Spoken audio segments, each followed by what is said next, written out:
I dërguari Allahu sallallahu alaihi wasallam ka thënë: Një njeri tha, do të jap sadaka. Doli dhe dha sadakan në dorë të një hajni. Të nesërmen, të tjerët thoshin: Dje, ky njeri ka dhënë sadaka hajnit. Ai tha në vetvete: O Zoti im, vetëm ty të takon falënderimi. Unë prap do t'jap sadaka. Del nga shtëpia dhe i jep sadaka një prostitute. Të nesërmen, njerëzit thoshin se ky njeri i ka dhënë sadaka prostitutës.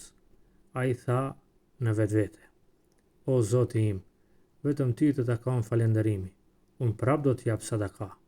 Kështu që del nga shtëpia dhe i jep sadaka një të pasuri. Të nesërmen, njerëzit thoshin se ai i ka dhënë sadaka një të pasuri.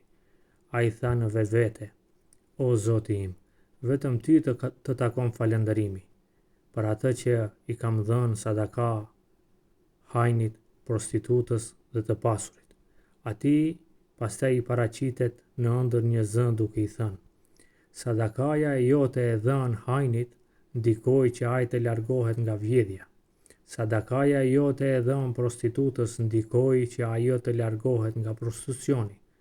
Sadakaja e jote e dhënë të pasurit ndikon që ai të ketë në konsiderat dhe të shpenzoj t'u jap të tjerëve prej asaj çka i ka dhënë Allahu.